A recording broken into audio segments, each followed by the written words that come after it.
Good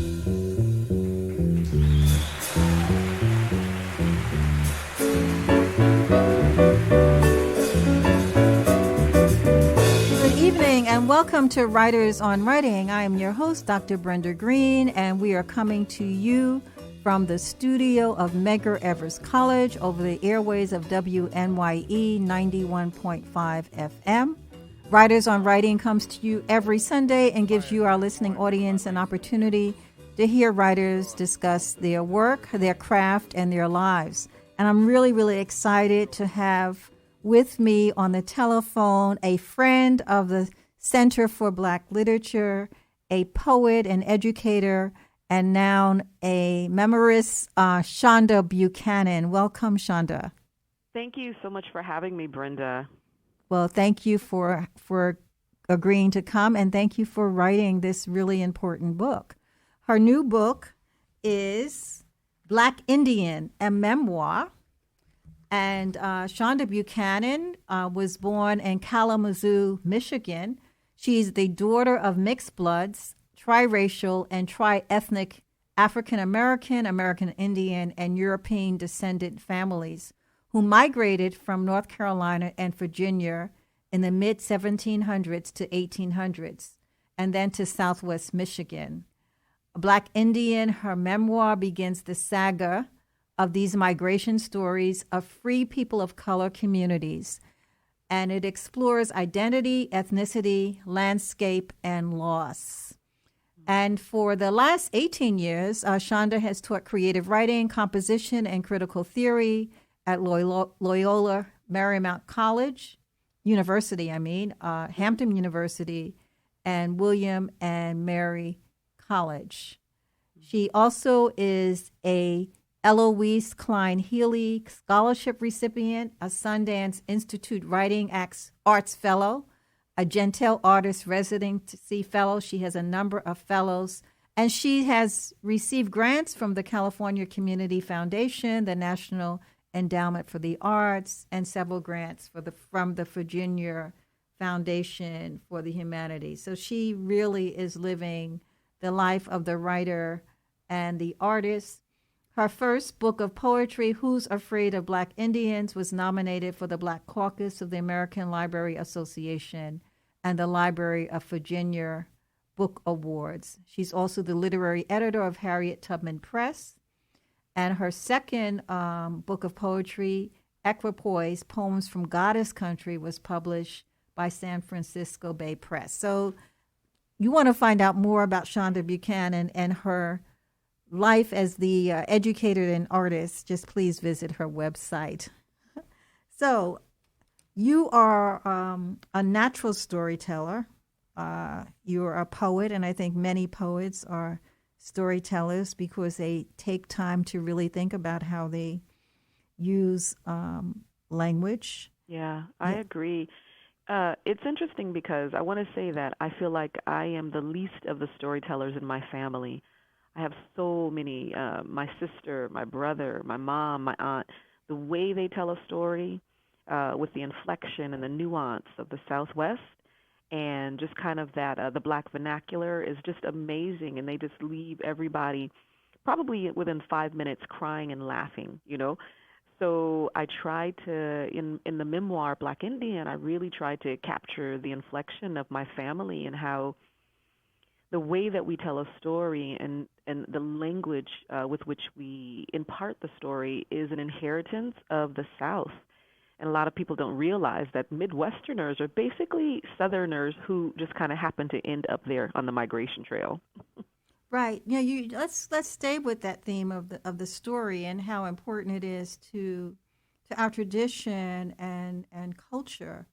So you were motivated. That's something you grew up with.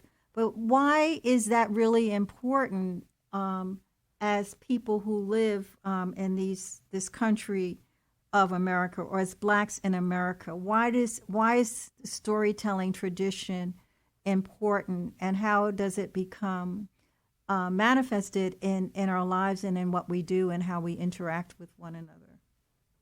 Yeah, it's such a fascinating and complex piece for communities of color. Storytelling is the way that we transfer, translate, codify, and keep our our traditions, our culture, our way of life, and particularly if you look back to the enslaved Africans and American Indians who were enslaved, their way of surviving was through storytelling and song, right? Swing Low, Sweet Chariot, Coming for to Carry Me Home, which is a slave plantation song letting you know that Harriet Tubman was on, a mile or so away, and if you wanted to get on that trail, go ahead and do it. But, if you wanted to escape slavery.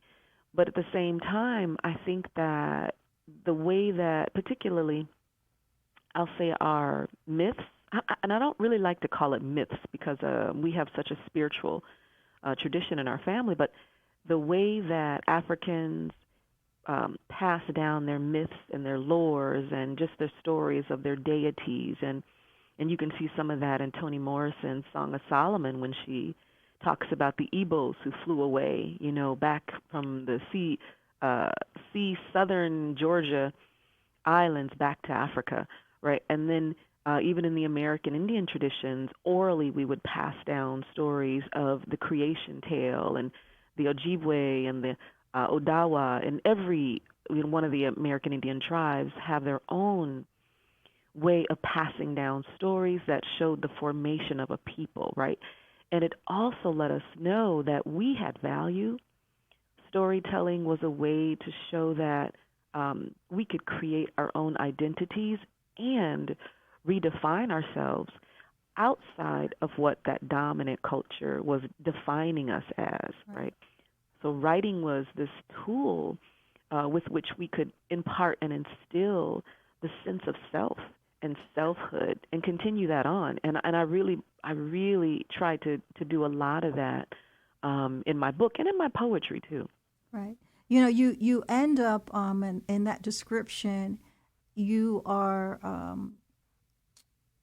taking us to a place where I thought we might end, because one of the questions I had for you is, what is the way forward, and how do you survive, and how have we survived? And you described it in talking about stories, but you also have in your book the importance of the spiritual component of our lives and healing and nurturing in our communities. Can you add to that when you in your description of stories? Can you talk about how important healing and nurturing was in your life and in our communities?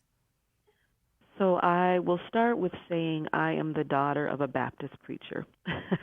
So I am a PK, and I grew up with seeing him read the Bible, and I gravitated towards the Bible as a collection of stories.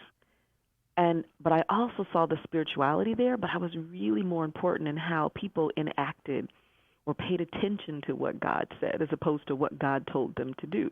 So I guess I was kind of, working on my craft as a writer at the same time. But Yes. the spirituality piece for me started there. And then my father was such an incredible teacher for me because he allowed me to ask questions about the Bible without penalizing me for asking those questions, which we don't get that in the Black tradition, right? It's basically follow what the Bible says or else. Particularly in the homes where that is practiced. Oh, yeah, Religion, absolutely. Yes. Right. So for me, because my dad allowed me to ask questions, it opened up this world to me of definitely that American Indian spirituality piece. It was like, oh, well, if Daddy is allowing me to ask questions about how Abraham was about to sacrifice his son because of this voice that he heard from God, how about how American Indians talk about, their creation stories, but what does that mean for them? Being very connected to the earth in that spirituality, right? And so that's what I saw with the American Indian piece. And then I was also studying Buddhism, and I said, oh, they've got a whole different thing about impermanence, and what it means to be spiritual in your body, like in self, paying attention to self, place, and time, like being present in the moment. So those were some pieces that just kind of allowed me to open up. You know, my father, and then also I have to say my mother and my aunts. So I come from a family of dreamers, and I don't know about white people, but I know that African Americans and American Indians dream things that come true.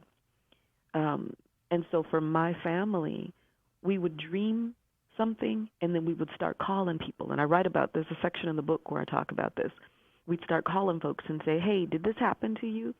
Or, hey, is daddy okay? Or, hey, you know. So for me, dream and spirituality connected as well. So in the American Indian tradition, for me, I took that sense of being open to spirit into the sweat lodge.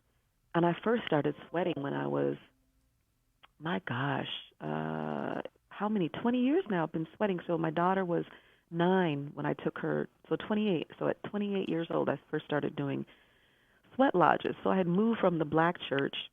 I was definitely participating in African spirituality tradition. I was a West African, doing West African dance for 20 years. I'm sorry, 10 years.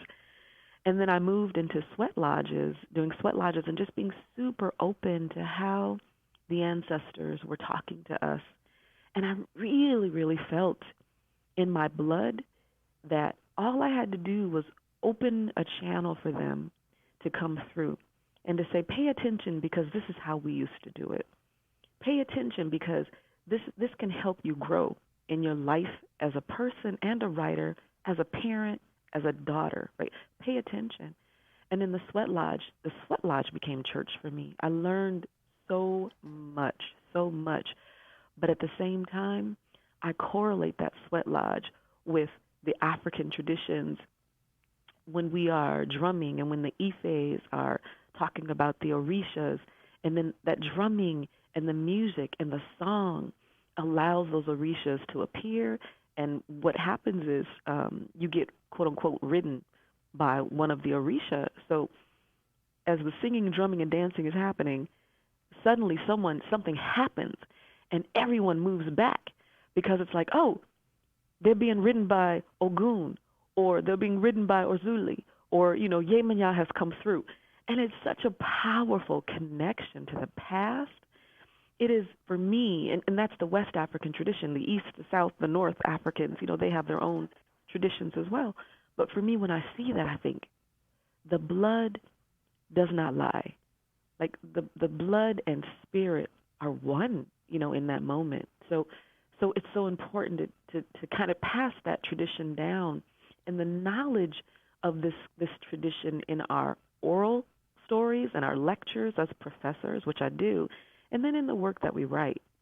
Right. Well, I definitely came away from this book just really, really motivated to make sure that I was engaging in self-care on a Wow. physical Yes. and spiritual and emotional level, because you in telling your story, you take us through the stages of why that's important in looking at what happens to your family. Let's go back to the whole intricate relationship between African Americans and Indians and blacks, and look at share with us why you were motivated to write this memoir. So I grew up with the story of you are first it was you are French, you are German, you are Indian, and you are a little bit of black. Like, this is what my mother would say to me orally. So this is my identity. And so I was like, okay. At about 16 or 17, I wrote in my journal, one of my bucket list things to do was to find those American Indian ancestors. Like, who are these people that what I see in my history book in high school is the cowboys and Indians, and I see the Indian with the feather, but I had no idea what our tribe was. And my mother, she said Blackfoot, but she was following the precept of African Americans who say we're Blackfoot because we have black feet, right? It was like, oh. And so I felt really bad when I finally had to tell my mother, Mommy, I traced us down to the Coharie in Sampson County, North Carolina, the Kahari Indians. I traced us down to the Eastern Band Cherokee, or African Cherokee. We're actually, some of my family members are listed on the African Cherokee rolls, which are also the Guion Miller rolls. So I had to tell her that we're not Blackfoot, that I've found yet. Maybe there is a strain, right? And then on my father's side, we're Choctaw, like that's our oral history. But I have records for my mom's side of the family and my mom's dad's side of the family. And I know when our intersections happen with that marriage piece. So those are the kinds of intersections in my family. But then I also looked at intersections, historically. You can look at and I don't write extensively about the Buffalo soldiers who went into the West, and then some of them stayed and married, American Indian women. And then there's another piece of the intersection that happened in the French Indian Wars when a lot of the men, were American Indian men were killed off in those wars. So the women would go and buy black slaves and marry them and have children because the male population had been depleted such that it was like, okay, well, now what do we do?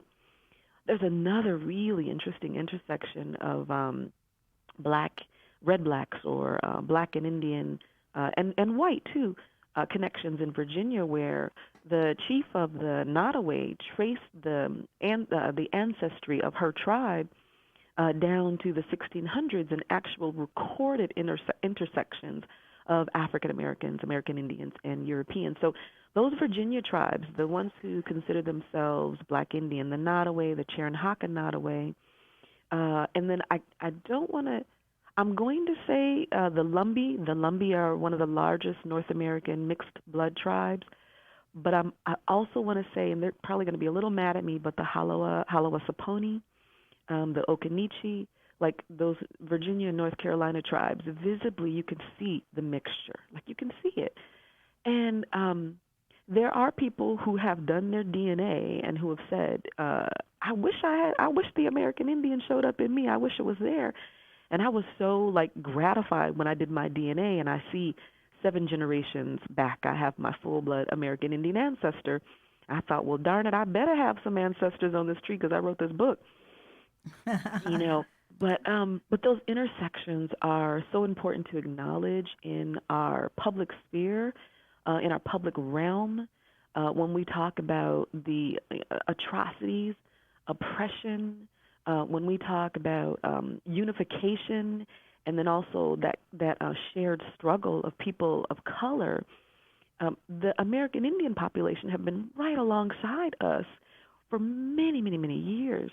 And it's almost as if, and someone said this to me the other day too, but it's almost as if we don't see that struggle of the American Indian per se until something like the incident where that older gentleman was on the steps of Congress and he was drumming, and then apparently those 3 white guys, white young men, started making racial slurs, and so that became like a viral thing, right? And then the other story behind that is that supposedly, and forgive me if I'm incorrect because I wasn't there, I just watched social media, but that not that particular American Indian man who was drumming, but some other people were kind of talking down supposedly to the white kids, and they were like, well, let's stand up for ourselves. So that's what they were saying anyway. So until something volatile like that happens, or the pipeline, access issue, or President Trump stripping away, some American Indian lands for, or shrinking them for his purposes, oil or whatever, we don't hear about actual American Indian lives unless you are watching TV.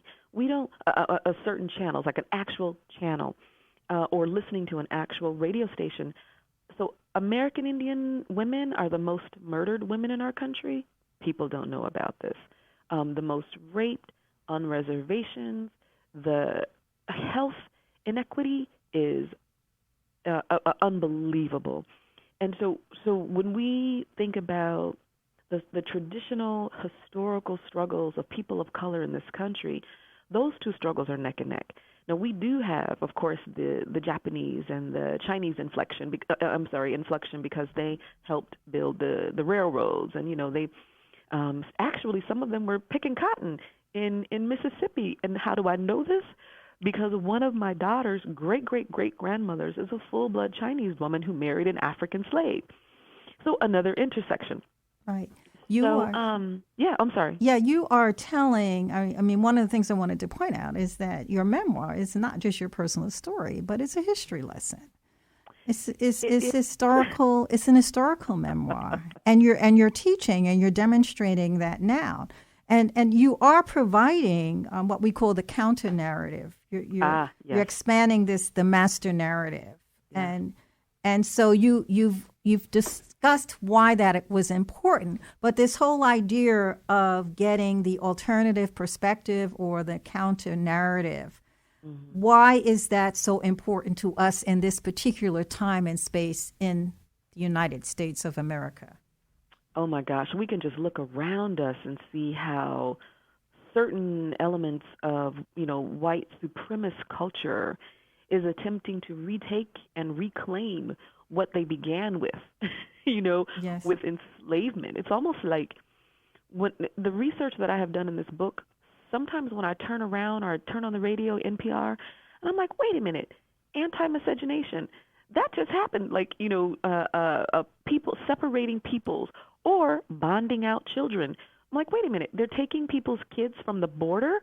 Like, that's the bonding out of mixed blood kids.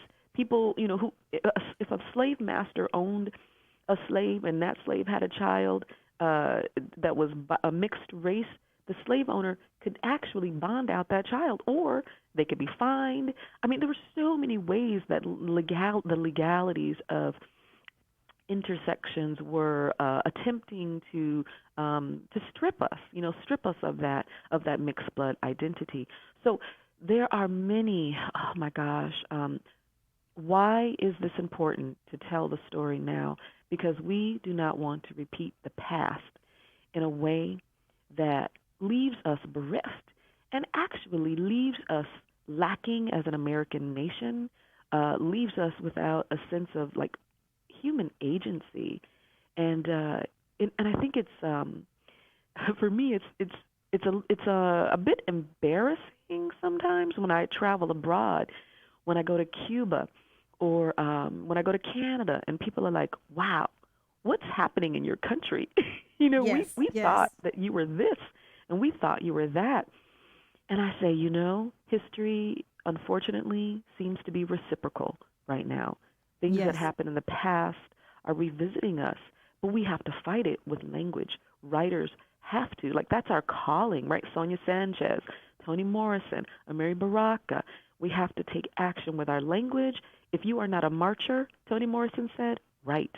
Do That's something. right. And just as we come to a close, believe it or not, part of what we do at the Center for Black Literature is to have reading series and writing workshops, and of course the National Black Writers Conference. Why is that? Why, in your view, is that important to continue to do? Yeah, so a reading series is important because a lot of people come together to hear one thing, and hopefully that one thing, I'm going to use Nikki Finney as an example. Every time Nikki Finney reads and gets on stage, it is like you are in church. It is like someone is bathing you in good words to grow you. Reading series are important to share a communal experience, expanding your understanding of self and community.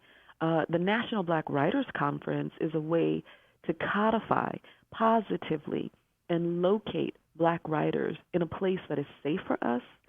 It's a touchstone. The Anansi Writers Workshop at the World Stage in Leimert Park for over 20 years has been a safe touchstone for people, writers of color, musicians of color too, artists of color. And we need that in our society because the artists are the warriors. We are the word warriors. We are the ones, or the painter warriors, or the dance warriors, and we are the ones who, despite the wall that seems to be coming down on us, we continue to write, we continue to sing, we continue to share, and that's why these kinds of series and organizations are important in our country. Right. And you're first and foremost a poet. So I want to encourage our listening audience to go out and purchase Black Indian, a memoir by Shonda Buchanan. This is not only a beautifully written book, it is an historical work. At times I wondered if I were reading fiction, but it's just tells an important part of our history, as Blacks in America. The history of mixed race people is telling a story that has not been told. And Shonda, do you want to give us your website? I do. It's my first and last name, ShondaBuchanan.com, ShondaBuchanan.com. And they can also find me on Wayne State University Press's website. I've got a page up there with the list of my readings. And also Instagram is another place to reach me, which Instagram is kind of a really fantastic way to let people know, where I will be, where my book signings are as well. So there are multiple places, multiple ways to reach me. Okay. Thank you so much, Shonda, for sharing your story with us and for such an exciting and intellectually stimulating discussion about these important issues. I am so grateful and honored to be included on your show with so many fantastic writers that you've had on your show. So thank you, Brenda. Thank you so much. You're welcome. And remember, the writer is always reading, the reader is always writing. Keep reading and writing. Empower yourselves as readers and writers. I want to thank Shonda Buchanan. I want to thank my production artist, production engineer, artist too, Fritz Richardson. And come back next week. Write me at writers@mec.cuny.edu. Dr. Brenda Greene signing off.